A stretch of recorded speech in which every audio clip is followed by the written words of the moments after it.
This week, more than 100 volunteers who keep up the good work of the East Brunswick Senior Center were recognized with an awards luncheon. Welcome to This Week in East Brunswick.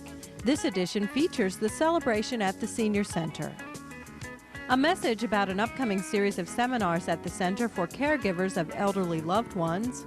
Part 1 of a review of the high school's winter sports with Phil Hill and Frank Knoppenberger. And stories of the USS New Jersey, the most decorated warship in the history of the United States Navy. We'll also have a summary of Monday night's Town Council meeting. But first, here's a preview of next week's programming on Channel 8. Monday morning, Aerobicize with Lenore Kulik. That's on Look Great, Feel Great at 10 o'clock. At 10:30, Kristen Lott tells stories about monsters to 4-year-olds on Stories from the Library. Monday night is your last opportunity to watch the Board of Education Candidates Forum, sponsored by the PTA President's Council. That's at 7 o'clock. Tuesday night at 7:30, Paul Hansen explores tax advantage investments for 1993 on You and Your Money. At 8 o'clock, Judith Loveline joins in with the Deans of Harmony, a barbershop quartet group on Exercise the Right Choice. Remember, Tuesday is Election Day for the school budget and the Board of Education candidates. Watch Channel 8 after the polls close at 9 for the results. East Brunswick High School, a National School of Excellence, is the focus of Spotlight on Education Wednesday evening at 7:30. At 8 o'clock, Jennifer Enton visits the East Brunswick Rescue Squad to speak with cadets, EMTs under the age of 18. That's on 18 Growing Up in East Brunswick. Thursday night's lineup includes This Week in East Brunswick at 7 and 8 o'clock, and Let's Talk Health with Steve Sackman at 7:30. Check the Channel 8 Community Bulletin Board for Saturday's schedule and for announcements of local events. Hi, I'm Phil Hill for This Week in East Brunswick, and my special guest today is Supervisor of Athletics, Frank Knoppenberger. Frank has just completed the winter sports season and quite a few individual and team accomplishments. Could you tell us a little bit about them? Sure, Phil. Before we get into the team or individual, I think what made this season so extraordinary and successful in the broad sense of the word is, I think it brought together the student body. I think the attendance by the student body, by the people in the town, and all our events was up this year. And it's hard to predict or understand why, but it was an exciting, a very exciting, I should say, winter season, highlighted obviously by the success of some individuals and teams. For instance, wrestling and Glenn Pazinko. First of all, we should congratulate Glenn. Glenn probably did win every Coach of the Year award that was out there. He just did an outstanding job, and right or wrong, depending on your philosophy, he feels it's as a result of the off-season. Now, you and I have had that discussion often about what should be done in the off-season. Are we taking the seasons and the fun out of it for the kids? But that's a subject for a different time. But Glenn thinks a lot of the success was based on what happened in the off-season. Now, I've been up to high school 15 years, athletic director the last 5. This wrestling season was probably an exciting season I was ever involved in. It just seemed that for every occasion, against South Plainfield or Madison or their conference tournament, they had to reach down one little bit more, or they had to take that one extra step, and they always came through. And it just, I think it caused for a lot of excitement in school. There was a lot of buzzing throughout the school with the faculty and the kids. So I'm real happy for Glenn and for the players.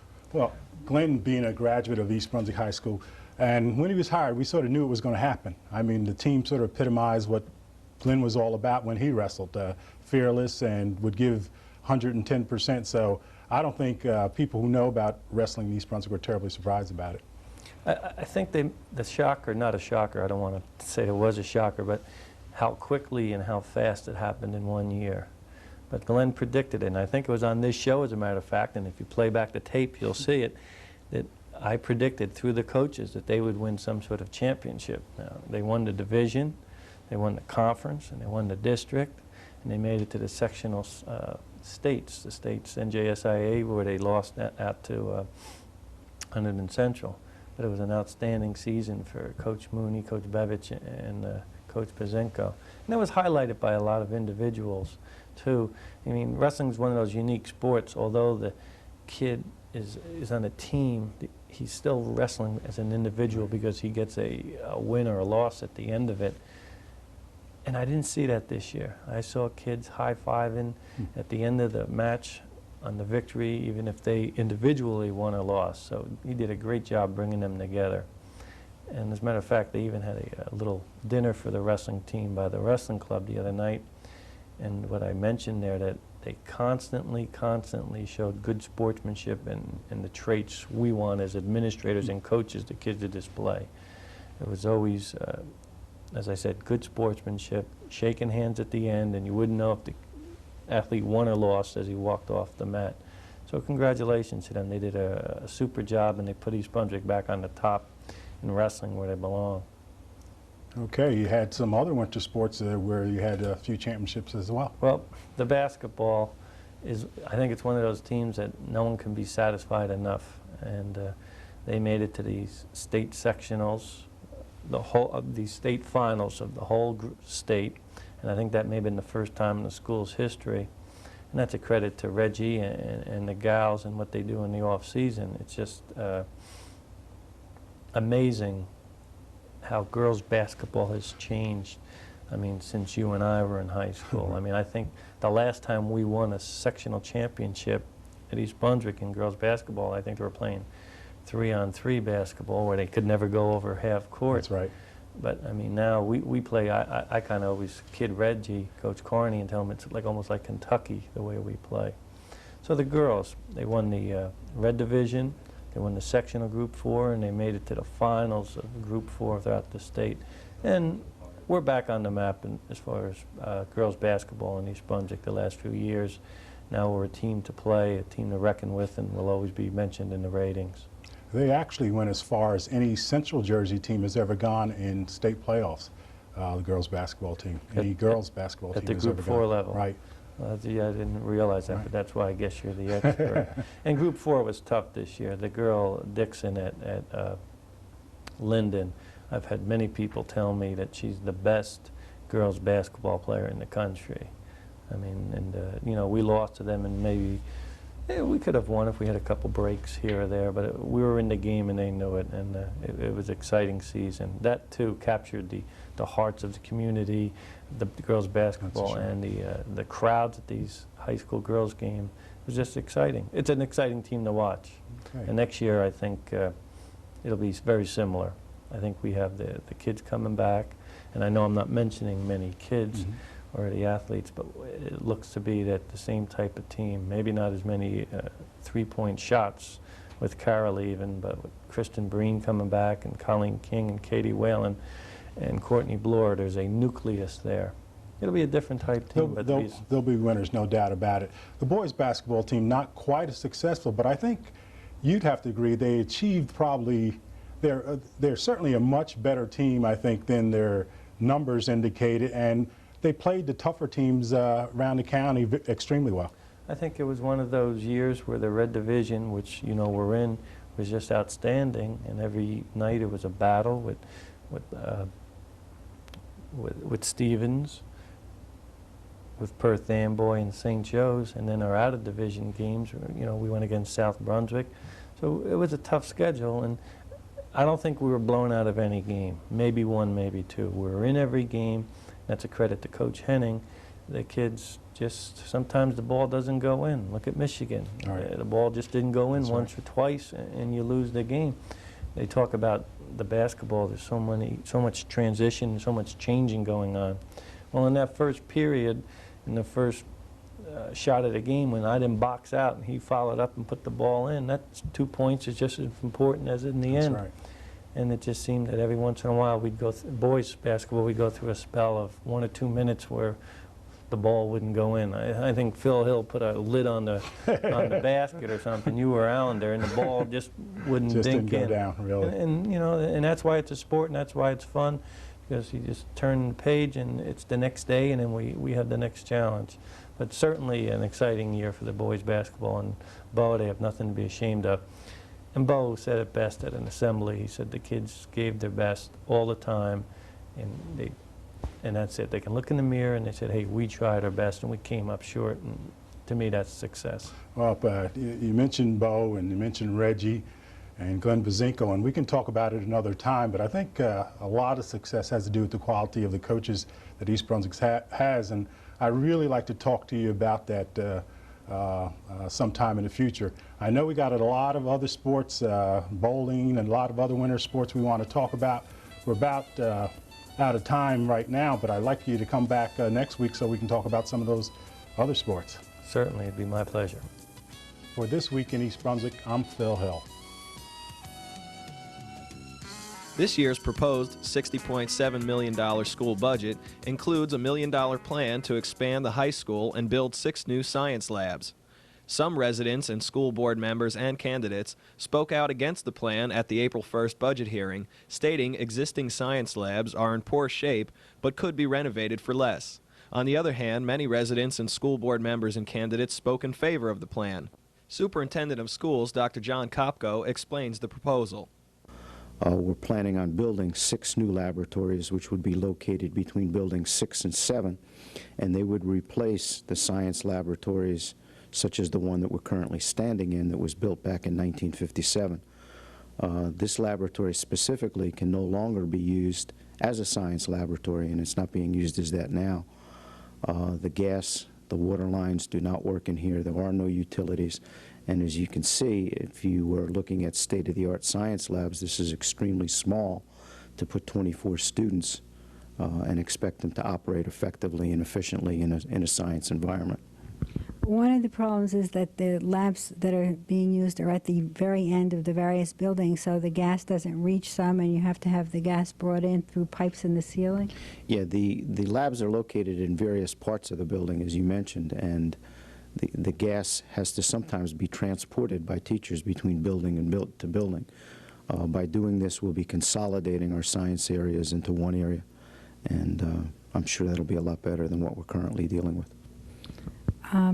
The building that will be built will connect Building 6 to the rest of the school? The plan is to connect Buildings 6 and 7. There will be 6 laboratories there, and of course by connecting Buildings 6 and 7 provides for a better flow of the student body through the building as well.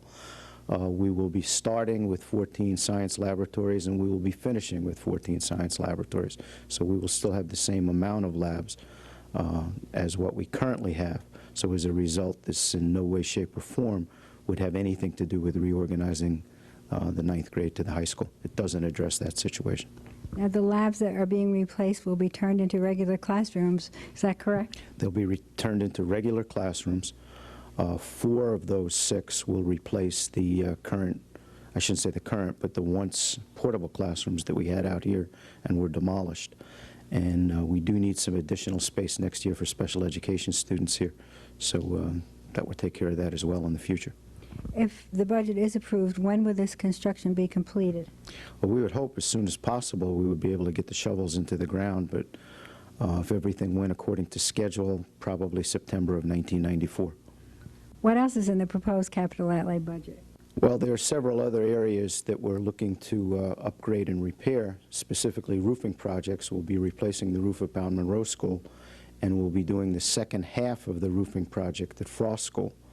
We have a boiler and pipe replacement at Central School, the public address system, and also the emergency generator, which operates the emergency lighting at Churchill Junior High School, need to be replaced. And we're going to remove oil tanks at 3 of our schools, Irwin, Chittick, and Smith, and they'll be converted to gas installations. Thank you very much, Dr. Kopko. We'd also like to remind everyone to please vote on Tuesday, April 20th. The polls will be open from 2 to 9 p.m.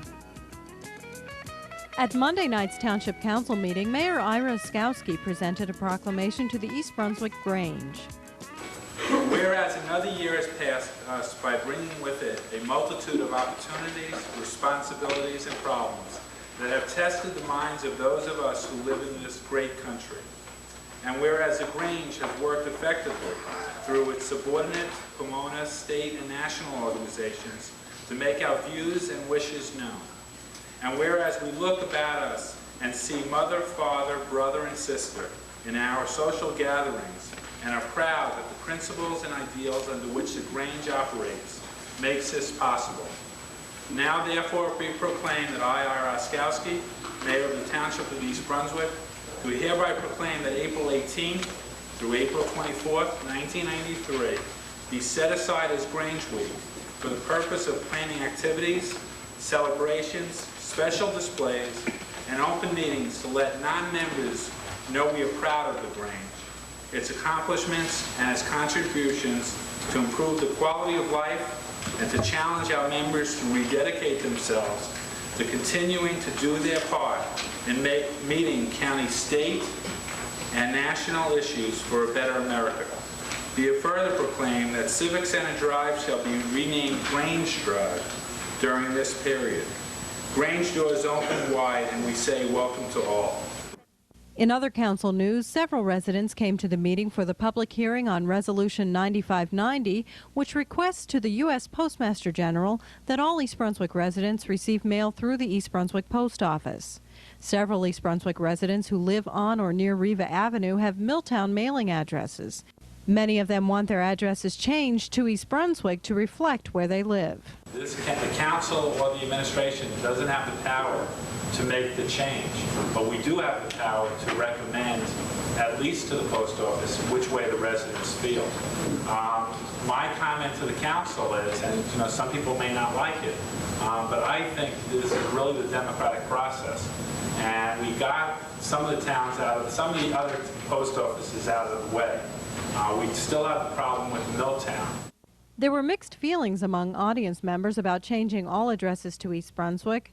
Attorney Bert Bush suggested this revision. The resolution would contain the same first paragraph which refers to Derby Lane's petition. The second paragraph would read, whereas other residents of the Township of East Brunswick in the Old Stage, Crescent Avenue area received their mail through the Borough of Spotswood. Now therefore be resolved by the East Brunswick Township Council that it hereby supports the petition submitted by the residents of Derby Lane, and the Old Stage Road and Crescent Avenue residents favor a change, and the Township Council requests the U.S. Postmaster General to provide mail service for those East Brunswick residents through the East Brunswick Post Office. And then the last paragraph is essentially the same, except it will refer to the people from Derby Lane and Crescent Avenue. The council passed the amended resolution but will poll residents who have Milltown addresses to find out exactly how many people do or don't want the change. Also at Monday's meeting, the council held a public hearing on the proposed 1993 municipal budget and a public hearing for an ordinance regulating drive-through windows at fast food restaurants. Council President Dave Zarnowski. I guess what we're proposing is what I'm asking council maybe for, and I had discussions with Mr. Clark over the weekend, potentially at 11 o'clock closing, and if these individuals wanted to open past 11 o'clock, they'd have to come back and get approval from the planning board with the hearing for the residents, and it wouldn't be granted until after they're open and they comply and they do not become a hindrance or a problem for the residents in the area. This would be a site plan requirement and would say drive-through windows proposed to be located within 150 feet of a residential building shall be closed at 11 p.m. subject to the following. Paragraph.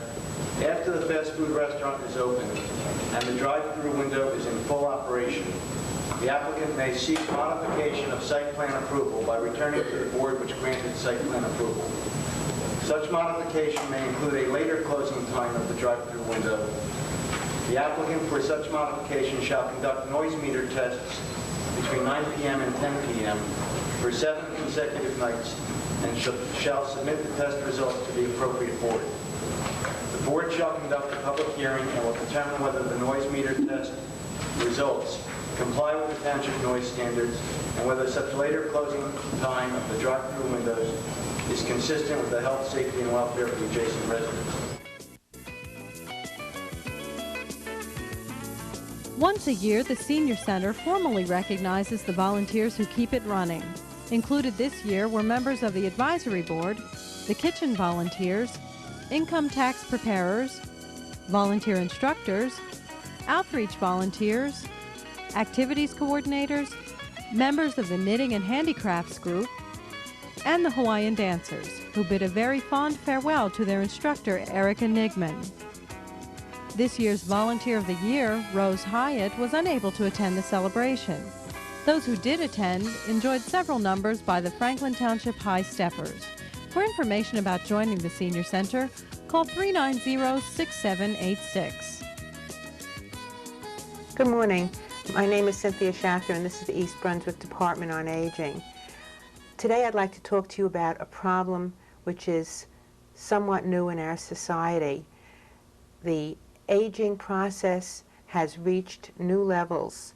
People are living into their 80s and 90s and even beyond. With this advanced age, other problems arise, problems of health, legal issues, and to this end, the Department on Aging is planning a forum that is directed to caregivers, people who care for elderly loved ones.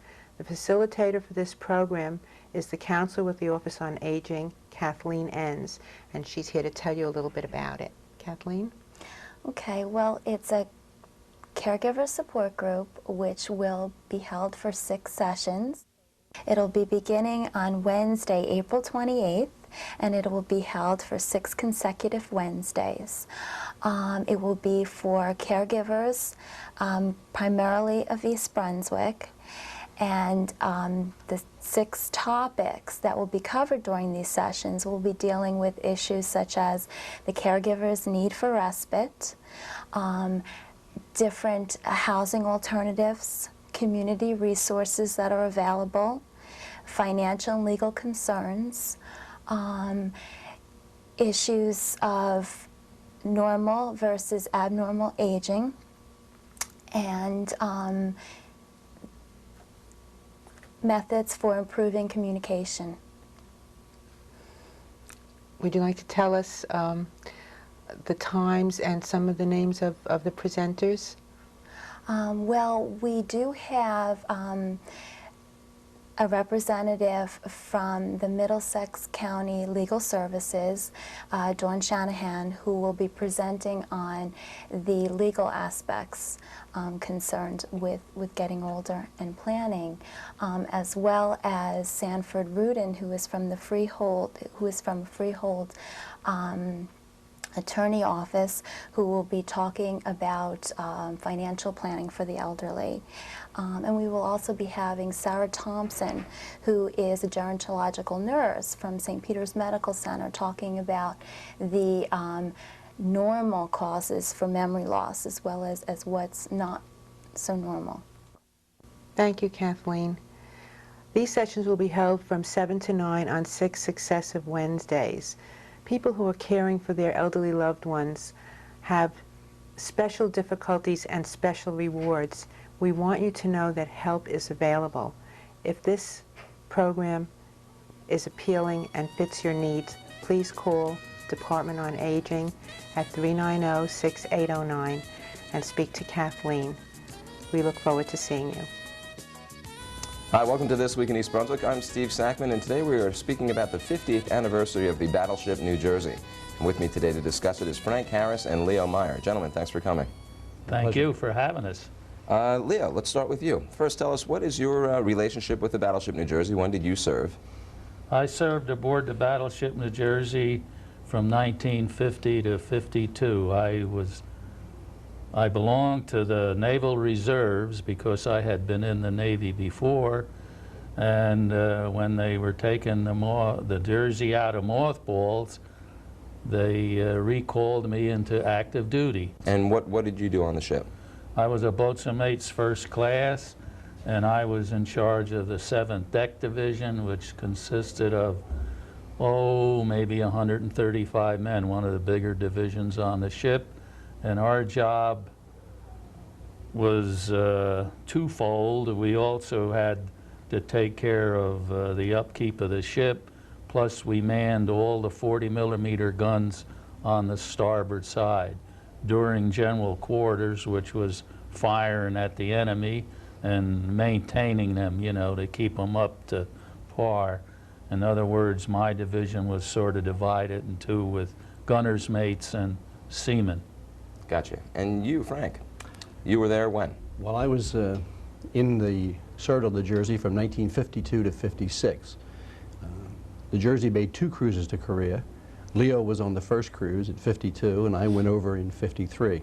In '53, that was when the armistice was signed in mid-year, in July. So And I caught that part. I was a fire control technician. And a fire control technician worried about aiming the guns. The 40 millimeters that they mounted, we tried to aim them in the right direction. Okay, now we're also obviously here today to speak about the New Jersey and what we're trying to do with it. What is it that you folks are trying to do with it in terms of preserving it or allowing it to be open to the public to maybe educate, as we had spoken about earlier? What are we trying to do here? Most of us belong to the society, the USS New Jersey Historical Society, which was formed, well, I don't know how many years ago, to bring the New Jersey back to New Jersey once it is finally decommissioned for good.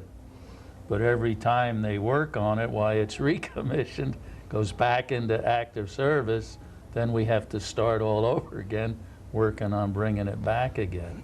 And they're continually working and raising money to eventually get it back. And what are some of the things that you're doing to raise money? Well, they run numerous car shows and different exhibits and Ship store. And they have a ship store where you can buy everything from a coffee mug to a jacket to a baseball cap, pens, pencils, you name it. And souvenirs. And of course the society membership is open to anyone that cares to join, and there's dues associated with that. So part of the dues goes into the Treasury also. And where's the ship right now? Bremerton, Washington. And that's where it's going to stay until it's finally decommissioned. And when do we know this? Well, that'll have to come from Washington. When the Navy finally decides it has no military mission in the future. And I think they vacillate on that, but I think if you see the downsizing of the U.S. Navy, I think there's probably more of a likelihood of that happening now with the current administration. So really then I'm sorry, go ahead. No, I was just saying that if once they decide that they've declared it surplus, then it can become available to an organization like ours. So then basically what the New Jersey Historical Society does, or I guess the USS New Jersey Historical Society does, right now you're really getting everything together so when they finally decommission this, you can open it up for educational purposes, which is really what you want to do, to educate the public in general. Right. That's right. I think it becomes a lot of things. I think it becomes a draw if it's put in Liberty State Park. I think it becomes a draw for tourism. And I think it's fitting that it come back to the state and be used in that way. Now, because a lot of us don't know, and unfortunately because we only have about 2 minutes left, real quickly, these ships are not open to use right now. They are all sealed up and nobody's on them and they're being protected from the... You can't even go aboard them. Although the Navy does go aboard them, and right now they're used, if somebody wants to join the Navy, they swear them in aboard the deck of the New Jersey. Yeah. That's the only thing they're used for now. Okay. Also the other two in Philadelphia, the Wisconsin and the Iowa. Very good. Leo and Frank, thanks very much for joining us. My pleasure. On This Week in East Brunswick, and we will be absolutely paying lots of attention to the USS New Jersey Historical Society. Thanks a lot. Thank you, and thanks for having us.